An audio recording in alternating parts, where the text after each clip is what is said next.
وإن لك لأجرا غير ممنون وإنك لعلى خلق عظيم فستبصر ويبصرون بأيكم المفتون إن ربك هو أعلم بمن ضل عن سبيله وهو أعلم بالمهتدين فلا تطع المكذبين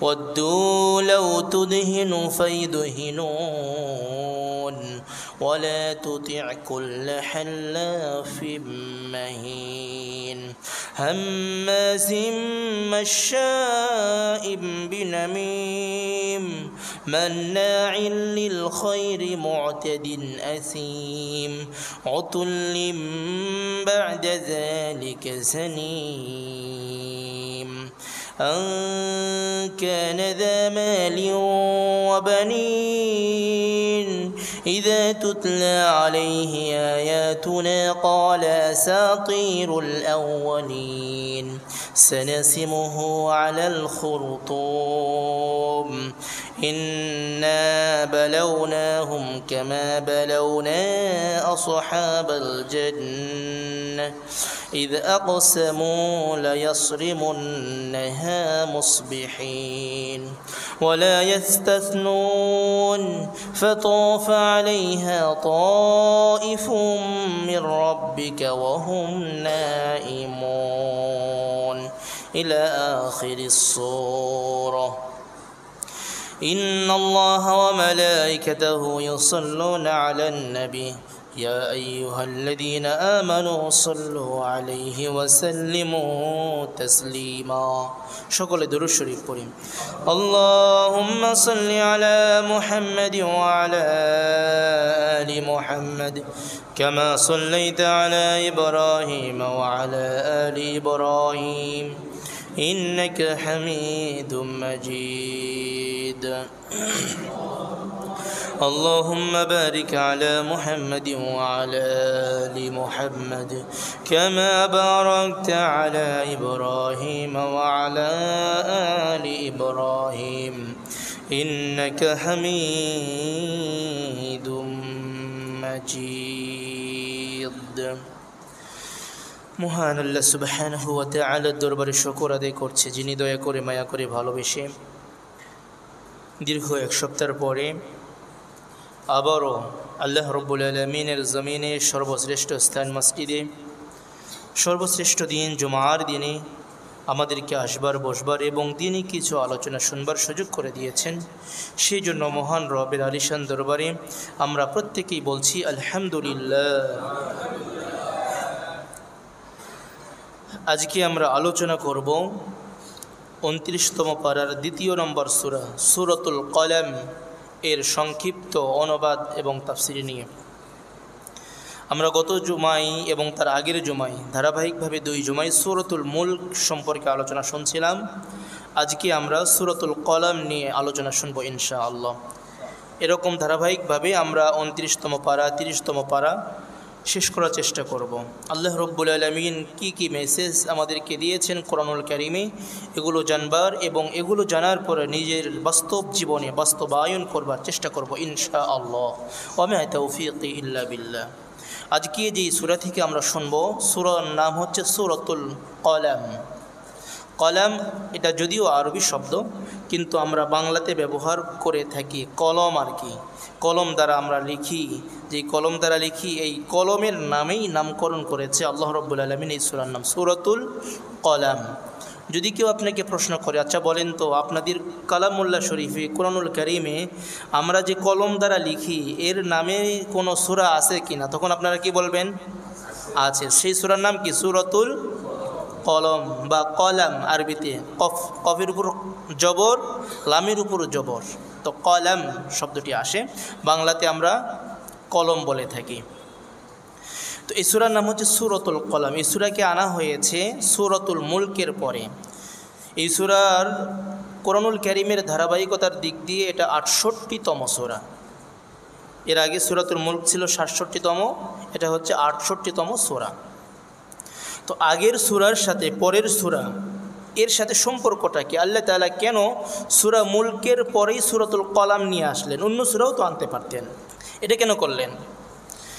আমরা সূরা মুলকের মধ্যে আলোচনা শুনেছি। সূরা মুলকের মধ্যে আল্লাহ রাব্বুল আলামিন আলোচনা করেছেন তার একত্ববাদের বিষয় নিয়ে, এবং যারা একত্ববাদকে বিশ্বাস করবে তাদের পরিণাম কি হবে ওই কথা আল্লাহ বলেছেন, এবং যারা সেটাকে বিশ্বাস করবে না তাদের পরিণাম কি হবে সেই কথাও আল্লাহ রাব্বুল আলামিন সূরাতুল মুলকের মধ্যে জানিয়েছেন। অর্থাৎ সূরা মুলকের মধ্যে একত্ববাদ এবং তার বিশ্বাসী এবং অবিশ্বাসী বান্দাদের এবং তাদের পুরস্কার এবং শাস্তির বিষয় আল্লাহ তাআলা আলোচনা করেছিলেন।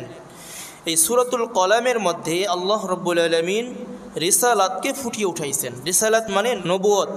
আল্লাহ রাব্বুল আলামিন এই সূরার মধ্যে ফুটিয়ে উঠাইছেন। তাওহীদের পরে আমরা জানি কি হয়, রিসালাত হয়। অর্থাৎ একত্ববাদ আল্লাহকে স্বীকার করার পরেই আমাদেরকে স্বীকার করতে হয় মুহাম্মাদুর রাসূলুল্লাহ সাল্লাল্লাহু আলাইহি ওয়াসাল্লামকে। এই জন্যই আমরা কালিমার মধ্যে দুইটি পাঠ পড়ি, একটা লা ইলাহা ইল্লাল্লাহ, দ্বিতীয় অংশ মুহাম্মাদুর। যদি পৃথিবীর কোনো ব্যক্তি লা ইলাহা ইল্লাল্লাহ মানে কিন্তু মুহাম্মাদুর রাসূলুল্লাহ মানে না, ওই ব্যক্তি কি মুসলমান নাকি কাফের? কোনো সন্দেহ আছে?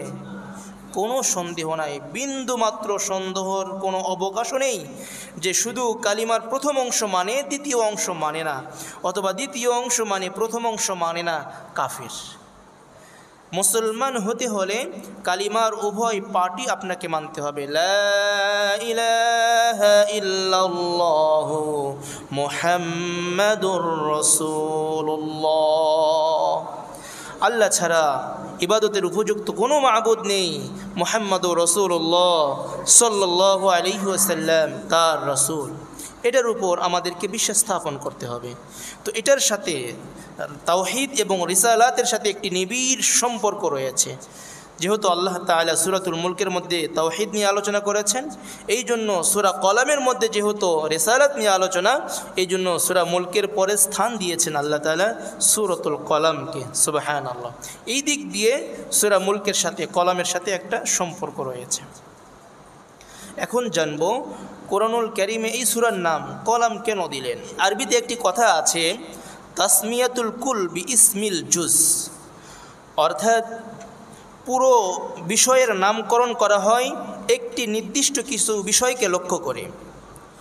এই সূরাতুল কলামের মধ্যে একটি স্থানে আল্লাহ রাব্বুল আলামিন বলেছেন কলাম শব্দটি, নুন ওয়াল কলামি ওয়া মা ইয়াসতুরুন। যেহেতু সূরার শুরুর অংশেই আল্লাহ তাআলা কলম শব্দের আলোচনা করেছেন, এই কলম শব্দের দিকে লক্ষ্য করে এই সূরার নাম দেওয়া হয়েছে সূরাতুল কলাম। যেরকম সূরা বাকারা, দ্বিতীয়তম সূরা যেটা কোরআনুল কারীমে, এই সূরার নাম বাকারা কেন? বাকারাতুন শব্দের অর্থ হচ্ছে গাভী।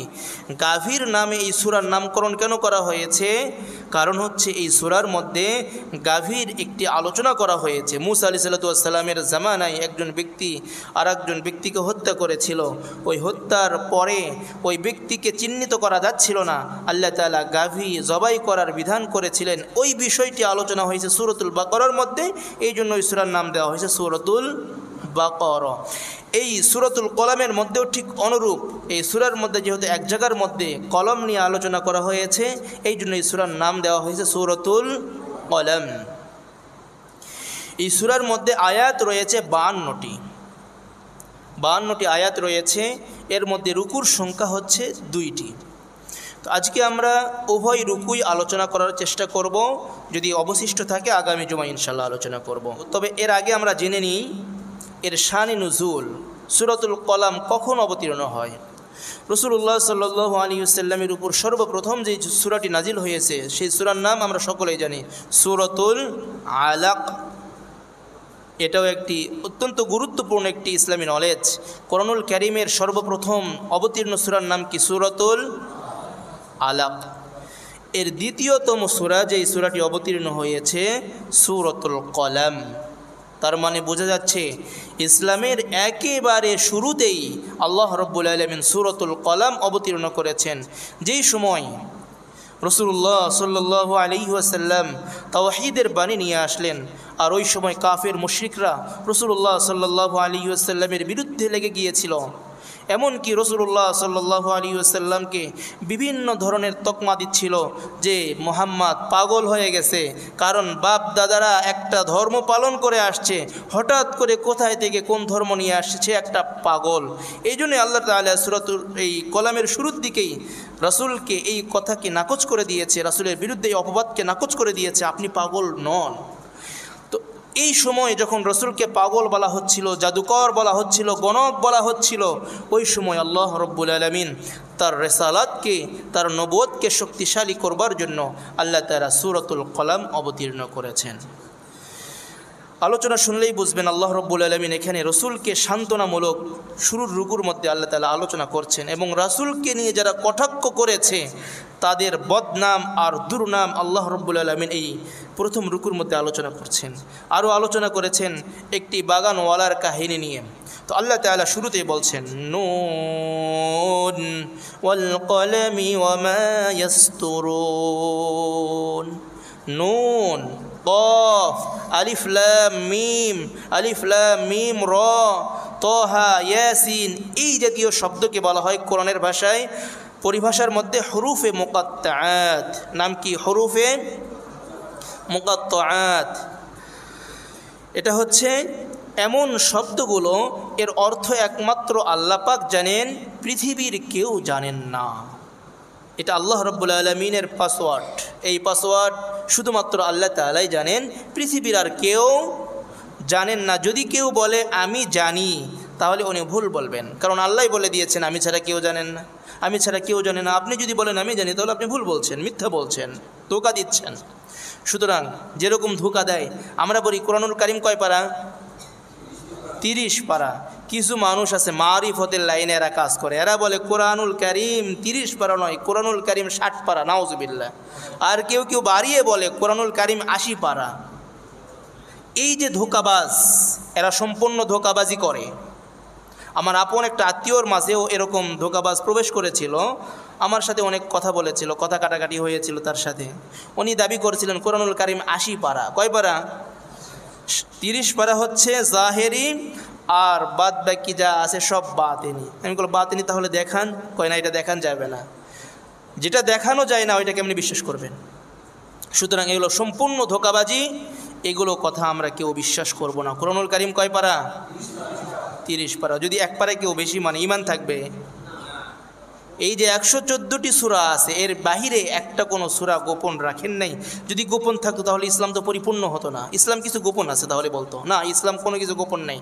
ইসলাম সব কিছু আল্লাহ তাআলা যা দিয়েছেন সব প্রকাশ করে দিয়েছেন, প্রকাশ্যে দিয়েছেন। তো যাই হোক, আমরা যা বলছিলাম, নুন এর অর্থ কেবলমাত্র আল্লাহ জানেন, পৃথিবীর কেউ জানেন না। তারপরে আল্লাহ তাআলা বলছেন ওয়াল কলামি ওয়া মা ইয়াসতুরুন, ওয়াল কলামি ওয়া মা ইয়াসতুরুন। আল্লাহ রাব্বুল আলামিন শপথ করে বলছেন কলমের শপথ, এবং কলম দ্বারা তারা যা লেখে তার শপথ করে আমি বলছি। শপথ করছেন কে? আল্লাহ পাক। আল্লাহ পাক জায়গায় জায়গায় কোরআনুল কারীমের মধ্যে শপথ করেছেন, এবং শপথ করে আমাদেরকে বলেছেন। কেন বলেছেন? মানুষ শপথ কখন করে? যখন কোনো বিষয়ে সন্দেহ লাগে বা অবিশ্বাসের কোনো বিষয় থাকে, ওই জায়গার মধ্যে কসম করে। কিন্তু আল্লাহ তাআলার কোনো কথার মধ্যে সন্দেহের কোনো অবকাশও নেই। ওমান আসদাকু মিনাল্লাহি কিলা। আল্লাহর চেয়ে কথা বলার দিক দিয়ে অধিক সত্যবাদী আর পৃথিবীতে কে আছে বলেন? কেউ আছে? আল্লাহ তাআলার মতো অধিক সত্যবাদী পৃথিবীতে আর কেউ নন বা কেউ নেই। তারপরেও আল্লাহ রাব্বুল আলামিন শপথ দিয়ে কথা বলছেন যেন আমাদের মনে দৃঢ়তা আসে, আমরা যেন নিঃসন্দেহভাবে এটাকে মেনে নিই, বুঝে নিই বা হৃদয়ঙ্গম করি, বুঝতে পারি। এই জন্যই আল্লাহ তাআলা আমাদেরকে শপথ দ্বারা বলছেন। কলমের শপথ করলেন। শপথ করার মাধ্যমে একটা জিনিস আমাদেরকে আল্লাহ তাআলা বোঝাতে চাচ্ছেন, যেই বস্তুর নামে শপথ করা হয় ওই বস্তুটাও অনেক দামি। সুতরাং কলম অনেক দামি একটি বস্তু, কারণ কলম দ্বারা আমাদের তাকদির লেখা আছে, কলম দ্বারা সব কিছু হয়। এই জন্য কলম অত্যন্ত সম্মানিত একটি বস্তু। তারপরে আল্লাহ শপথ করছেন কলম দ্বারা যা কিছু লিখে, যারা লেখে এর দ্বারা কে উদ্দেশ্য? মুফাসসিরিন কেরাম লেখেন, যারা বলতে এখানে ফেরেশতা উদ্দেশ্য, অর্থাৎ যখন আমাদেরকে সৃষ্টি করা হয়েছিল ওই সময় ফেরেশতারা আমাদের তাকদীর লিখেছিল আমরা কতদিন পৃথিবীতে বাঁচব, কতদিন পৃথিবীতে খাবো, কি পরিমাণ পান করব, কি পরিমাণ কথা বলবো, কি পরিমাণ শ্বাস প্রশ্বাস গ্রহণ করব, শ্বাস নিঃশ্বাস গ্রহণ করব, সব কিছু আল্লাহ তাআলা লিখে দিয়েছেন, একটা লিমিট দিয়েছেন। এই লিমিটটা লেখা হয়েছে কলম দ্বারা। এই জন্য আল্লাহ তাআলা কলমের শপথ করেছেন, যারা লিখেছেন তাদেরও শপথ করেছেন। তারপরে উভয় শপথ করে আল্লাহ তাআলা বলছেন, মা আনতা বিনিআমাতি রাব্বিকা বিমাজনুন। আমাদের নবীকে লক্ষ্য করে বলছেন, ও নবী, আপনি আপনার রবের মহব্বতে, আপনার রবের নিয়ামতে, আপনার রবের মেহেরবানিতে আপনি পাগল নন। মাজনুন শব্দের অর্থ হচ্ছে পাগল। মাজনুন মানে কি? পাগল। আল্লাহ বলছেন, মা আনতা বিমাজনুন বিনিআমাতি রব্বিক, অর্থাৎ আপনার রবের পক্ষ থেকে, আপনার রবের করুণায় আপনি পাগল নন। মা আনতা বিনিআমাতি রব্বিকা বিমাজনুন। এটা কেন বললেন? কারণ কাফিররা যে বলতো মুহাম্মদ পাগল, মুহাম্মদ পাগল হয়ে গেছে, এই জন্য বাপদাদার ধর্ম ছাড়া অন্য ধর্মের কথা বলছে।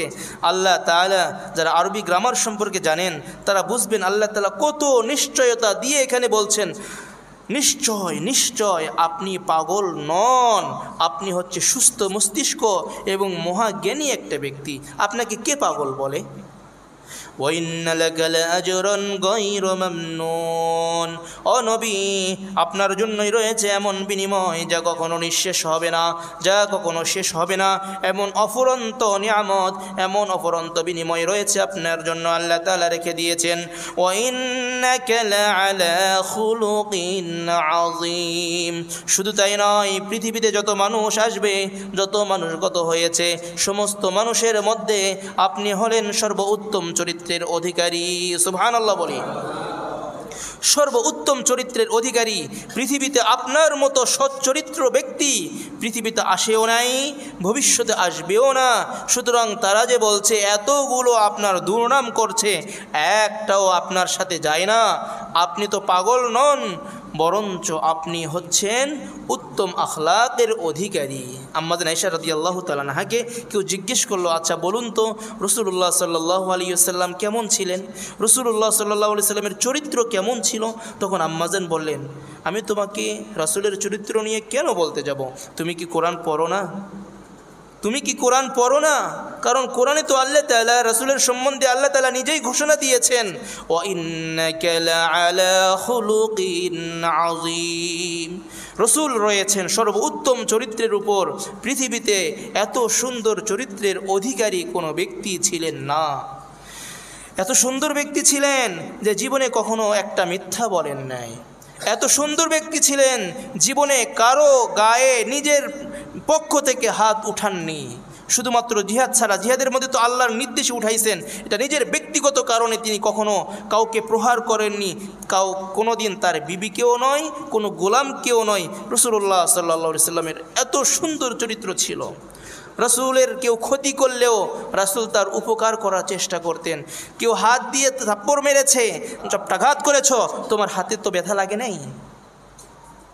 এমন চরিত্র ছিল কার? আমাদের আদর্শ, আমাদের মডেল মুহাম্মাদুর রাসূলুল্লাহ সাল্লাল্লাহু আলাইহি ওয়াসাল্লামের আদর্শ এমন ছিল। এমন রাসূল আমরা পেয়েছি।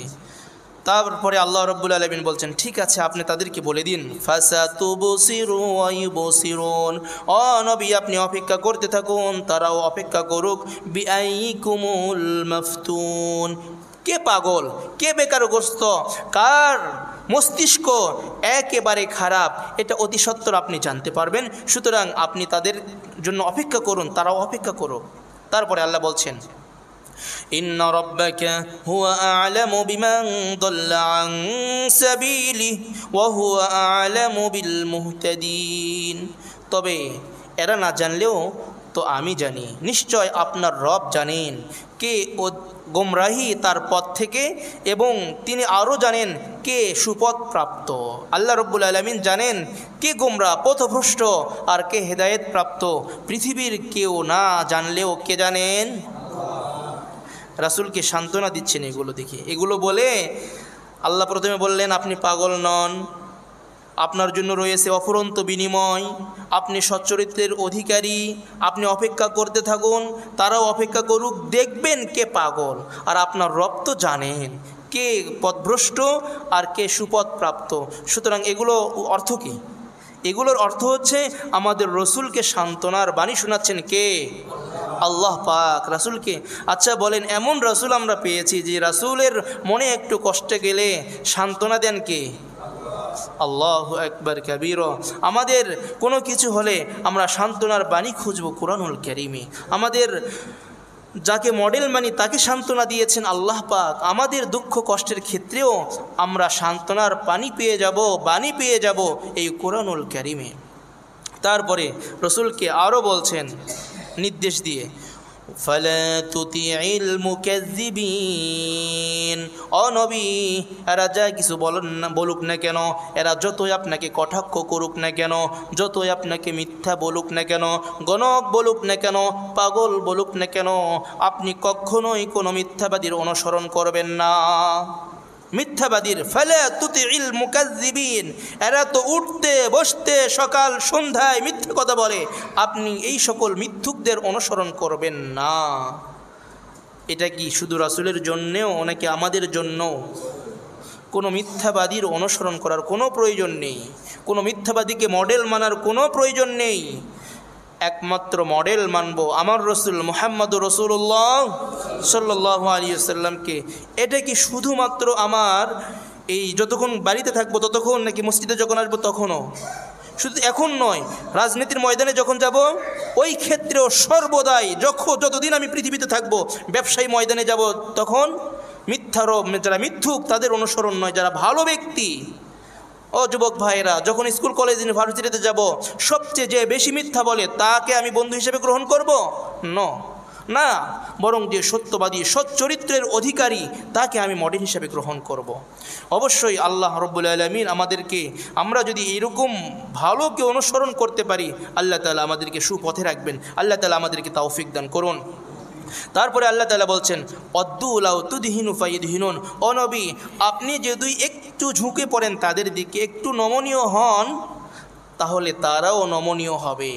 অর্থাৎ আপনি যদি একটু তাদের প্রতি নমনীয় হন, মানে কি তাদের কথা একটু মেনে চলেন, তারা এটাই চায় আপনি তাদের একটু কথা মেনে নিন, তাহলে তারাও আপনার প্রতি নমনীয় হবে। না, এখানে কোনো ধরনের আপোষ নেই, আপোষহীনভাবে আপনি চলবেন। আল্লাহ তাআলা তো সূরা কাফিরুন অবতীর্ণ করে দিয়েছেন, কুল ইয়া আইয়ুহাল কাফিরুন লা আ'বুদু মা তা'বুদুন ওয়ালা আনতুম আ'বিদুনা মা আ'বুদু ওয়ালা আনা আ'বিদুম মা আ'বাদতুম ওয়ালা আনতুম আ'বিদুনা মা আ'বুদু লাকুম দীনুকুম ওয়ালিয়া দীন। আমরা জানি এর অর্থ যে আল্লাহ রাব্বুল আলামিন সরাসরি রাসূলুল্লাহ সাল্লাল্লাহু আলাইহি ওয়াসাল্লামকে বলছেন, কুল ইয়া আইয়ুহাল কাফিরুন, নবী আপনি জানিয়ে দিন, হে কাফের সম্প্রদায়, লা আ'বুদু মা তা'বুদুন, আমি ইবাদত করি না ওই সকল মূর্তির যেগুলোর ইবাদত তোমরা করে থাকো, ওয়ালা আনতুম আ'বিদুনা মা আ'বুদ, তোমরা যার ইবাদত করো আমি তার ইবাদত করি না, ওয়ালা আনা আ'বিদুম মা আবাদতুম, আর আমি যার ইবাদত করি তার ইবাদত তোমরাও করো না, ওয়ালা আনতুম আ'বিদুনা মা আ'বুদ, আমি যার ইবাদত করি তার ইবাদত তোমরা করো না, লাকুম দীনুকুম ওয়ালিয়া দীন, আমার ধর্ম আমার, তোমাদের ধর্ম তোমাদের। সুতরাং আমার ধর্ম কর্ম আমি মেনে আমি যাব জান্নাতে, আর তোমাদের ধর্ম কর্ম তোমরা মেনে তোমরা যাবে। বিষয়টা ক্লিয়ার। সুতরাং এই ক্ষেত্রে কোনো ধরনের আপোষ নেই, একত্ববাদের ক্ষেত্রে কোনো আপোষ নেই।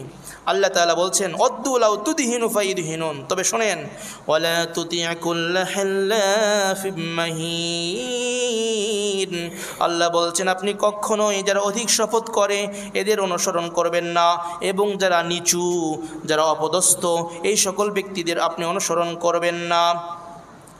এই জায়গার মধ্যে আল্লাহ তাআলা কিছু কথা বলেছেন বিশেষ কিছু ব্যক্তিকে নিয়ে। মুফাসসিরিন কিরাম লেখে এই আয়াতটি বলেছেন আখনাস ইবনে শারিক, আর কোন মুফাসসিরিন কিরাম বলেন যে মুগীরা ইবনে শু'বা, যে ব্যক্তিটা রাসূলুল্লাহ সাল্লাল্লাহু আলাইহি ওয়াসাল্লামকে বেশি কষ্ট দিয়েছিল, এর 10টি দোষ আল্লাহ রাব্বুল আলামিন এই কুরআনুল কারীমের এই কয়েকটি আয়াতের মধ্যে বলেছেন। এর কি দোষ ছিল? কারণ এ রাসূলুল্লাহ সাল্লাল্লাহু আলাইহি ওয়াসাল্লামকে যত কিছু গালি দেওয়ার দরকার এগুলো গালি দিত। তো আল্লাহ রাব্বুল আলামিন আর সহ্য করেন নাই যে আমার বন্ধুকে তুমি এই সকল বিষয় তুলে গালি দিচ্ছ, তোমার মধ্যে তো এই সকল দোষ। কি দোষ?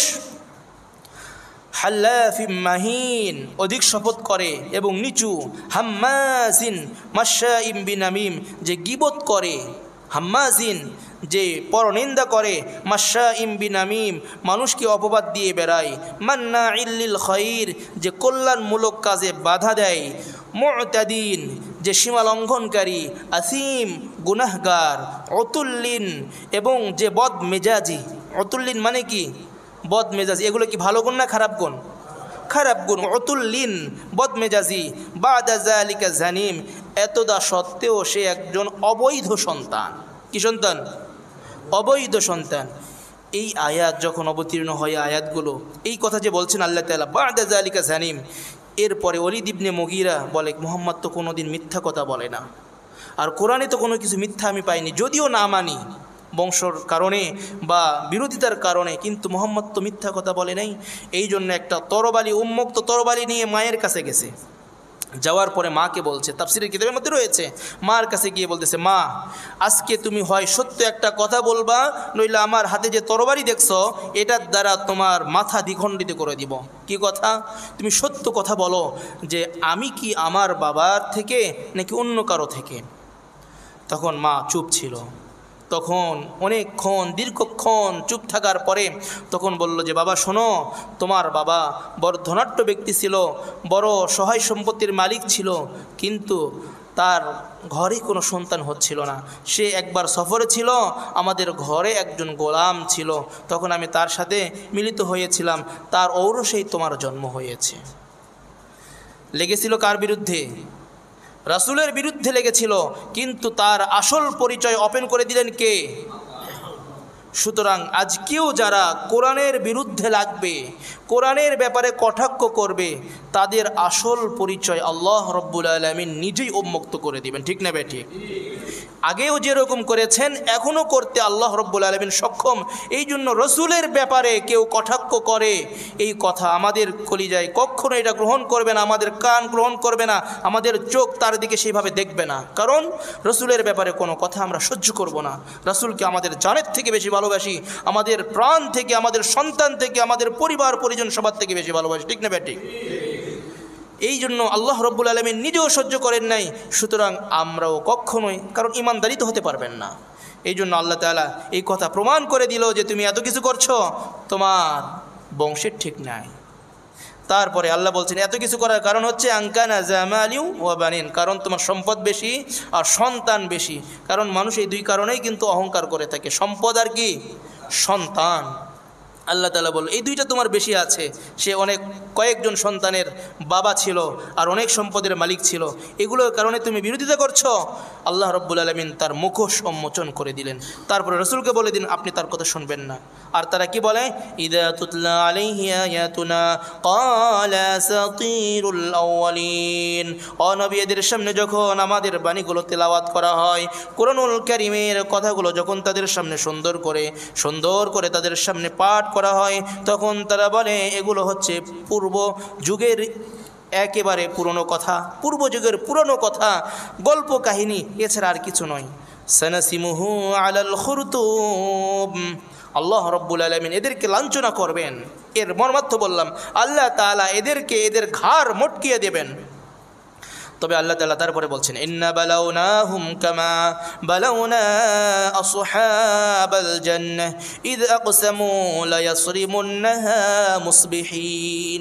আমি তাদেরকে তথা মক্কার এই সকল ব্যক্তিদেরকে পরীক্ষা করছি, যেমন পরীক্ষা করেছিলাম বাগানওয়ালাদেরকে, যাদের একটা বাগান ছিল, এদেরকে যেই রকম আমি পরীক্ষা করেছিলাম, মক্কার ব্যক্তিদেরকেও তাদের সম্পদ দিয়ে, তাদের সন্তান দিয়ে, তাদের ক্ষমতা দান করে তাদেরকেও আমি পরীক্ষা করছি।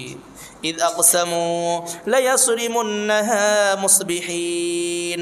এখান থেকে আল্লাহ রব্বুল আলামিন ওই বাগানওয়ালা অর্থাৎ বাগানের মালিকের কথা আলোচনা করছেন। যেহেতু তাদেরকে উপমা দিয়েছেন কার সাথে? বাগানওয়ালাদের সাথে উপমা দিলেন। ওই বাগানওয়ালারা আবার কে, যাদের উপমা আল্লাহ তাআলা কুরআনুল কারীমের মধ্যে দিলেন? তারপর আল্লাহ নিজেই শোনাচ্ছেন তাদের কাহিনী। ইদ আকসামু, যখন তারা শপথ করে বসছিল, লা ইয়াসরিমুন্নাহা মুসবিহিন, অবশ্যই সকালবেলায় আমরা আমাদের বাগানে পৌঁছব। তারা বলল যে একটা বাগান ছিল তাদের, তারা 5 ভাই ছিল, 5 ভাইয়ের মধ্যে থেকে একজন নেককার ছিল আর অনেকেই ছিল বদকার। তখন তারা সকলেই মিলে বলল যে আমরা আজকে সকালে গিয়ে সেই বাগানের মধ্যে ফসলগুলো নিয়ে আসব। ফসলগুলো পেকে গিয়েছিল, ফলগুলো পেকে গিয়েছিল। আর তারা যখন চিন্তা করলো, আমাদের বাবা তো অনেক বোকা মানুষ ছিল, তাদের ধারণা, কারণ উনি যাইতেন সকালবেলা বা অনেক বেলা হয়ে যাইতেন, আর ওই সময় ফকির মিসকিনরা থাকতো আর তিনি তাদেরকে দিয়ে দিতেন, সুতরাং আমাদের সম্পদগুলো কম পাইতাম, আমাদের ফল আমরা কম পাইতাম। আমরা এটা আর করব না, বরং আমরা ভোরে ভোরে বাগানে যাব, অন্যান্য মানুষ ঘুম থেকে ওঠার আগেই বাগানের সব ফল পেরে নিয়ে আমরা চলে আসব। এরা তারা কসম করে তারা বলল। ওয়ালা ইয়াস্তাসনুন, তারা ইনশাআল্লাহ পর্যন্ত বলল না, আল্লাহ তাআলার নাম পর্যন্ত নিল না। তারপরে কি করলো, ফাতাফা আলাইহা তাইফুম মির রাব্বিকা ওয়া হুম নাঈমুন, তখন আল্লাহ রাব্বুল আলামিন একটা বিপদ দিয়ে দিলেন তাদের বাগানের মধ্যে, যেই সময় তারা ঘুমন্ত ছিল। ওয়া হুম নাঈমুন, নাঈমুন মানে ঘুমন্ত, ঘুমন্ত থাকা অবস্থায় বাগানের মধ্যে আল্লাহর পক্ষ থেকে একটা আযাব চলে আসলো। ফাআসবাহাত কাসরিম, ফলে ওই বাগানটা হয়ে গেল তৃণ সাদৃশ্য, মনে হয় আগে থেকেই ফসল কেটে নিয়ে গিয়েছে, এমন অবস্থায় পড়ে রইল বাগান। এখন তাদের আগের রাত্রে কথা হয়েছে, বরং আমরা বঞ্চিত হয়েছি। মাহরুম মানে কি? বঞ্চিত, আমরা বঞ্চিত হয়েছি। قال أوسطهم ألم أقل لكم لولا تسبحون, তখন তাদের মধ্য থেকে একজন মেজো ভাই ছিল, ওই মেজো ভাই ছিল অনেক সৎ ব্যক্তি।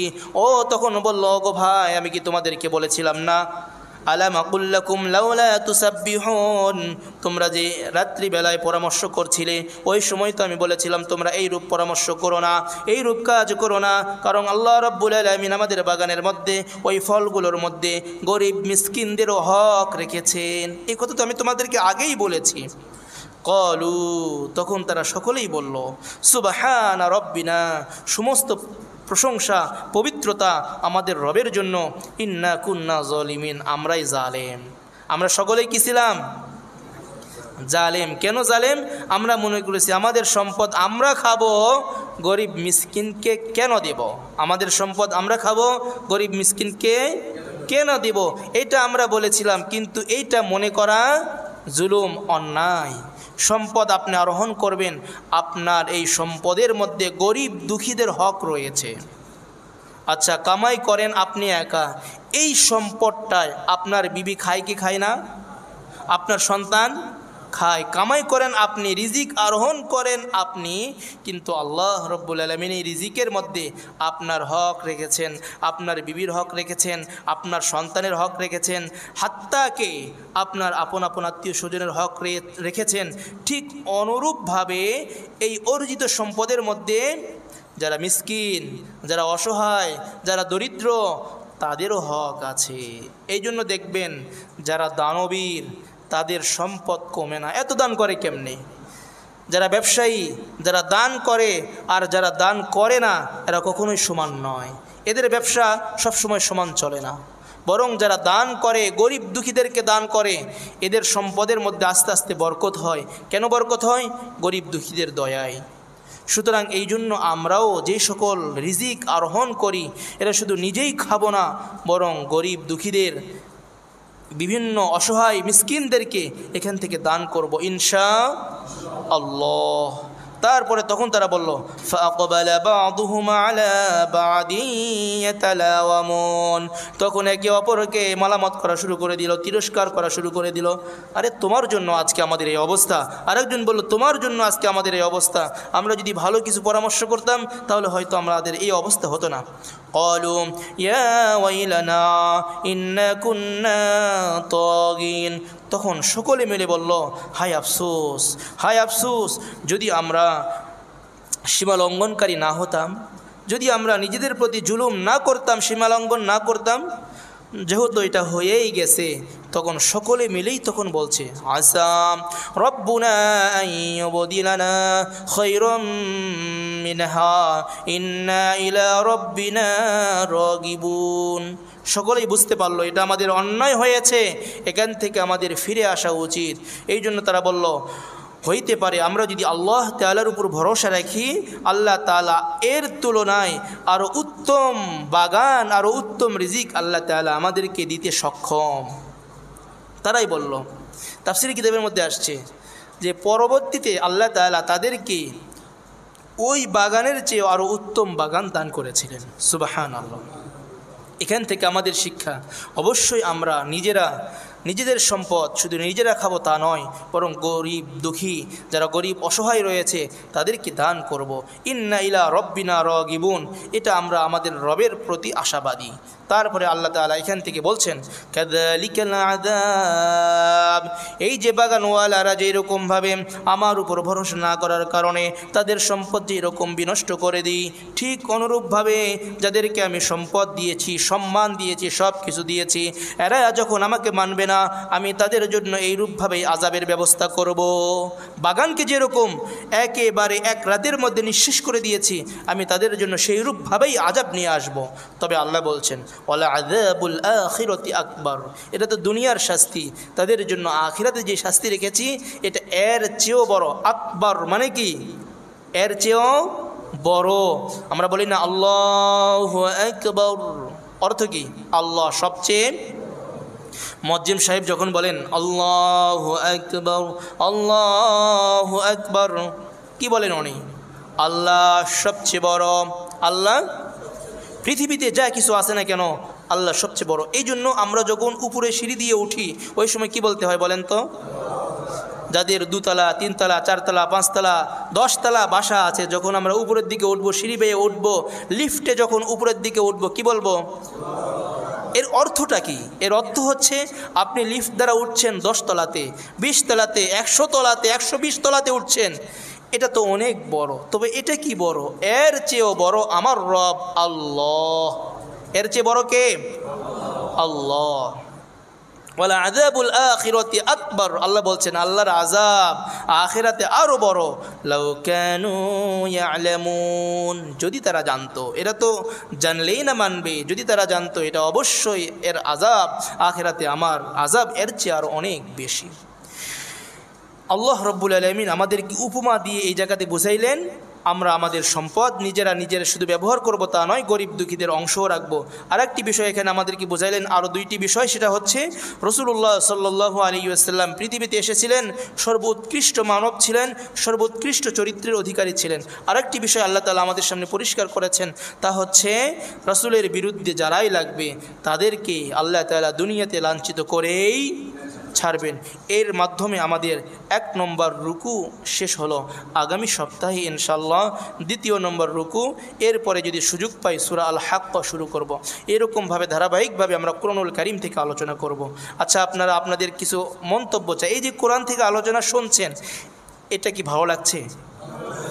আল্লাহ রব্বুল আলামিন যে এগুলো আমাদেরকে মেসেজ দিচ্ছেন, এগুলো আমাদের প্রত্যেকের জানা প্রয়োজন। এই জন্য আমরা প্রায় সময় বলি যে কোরআনুল কারীম নিজেরাও শিখব, এবং কোরআনুল কারীমের কমস কম একটি অনুবাদ এবং যার সাথে একটু তাফসির থাকবে। এর জন্য আমরা সাজেস্ট করেছিলাম তাফসিরে মারিফুল কোরআন, এটা আমাদের পড়ার টেবিলে আমরা রাখতে পারি। আমার সন্তান যেখানেই পড়ুক না কেন, তাকে আমরা কিছু বই উপহার দিতে পারি, কোরআনুল কারীম আমরা উপহার দিব। এর থেকে আমার সন্তান যখন মানবতা শিখবে, এর থেকে যখন ইনসাফ শিখবে, এর থেকে যখন আমার সন্তান সব কিছু নেবে, তখন আমার সন্তান একটা আদর্শবান মানুষ হবে। আমরা সকলেই চাই আমরা নিজেও আদর্শ হব, আমাদের সন্তানও কি হবেন। সুতরাং এই জন্য কোরআনের বিকল্প নেই, আমরা কোরআনকে আঁকড়ে ধরি। আল্লাহ রব্বুল আলামিন আমি সহ আমাদের সকলকে কোরআনের পথে চলবার, কোরআনকে বুঝবার, কোরআনকে সঙ্গে নেবার এবং সাথে সাথে সুন্নাহকে রেখে আমাদের কমপ্লিট জীবনকে ইসলামের উপর চলানোর তৌফিক দান করুন। ওয়া আখিরু দাওয়ানা আলহামদুলিল্লাহি রাব্বিল আলামিন।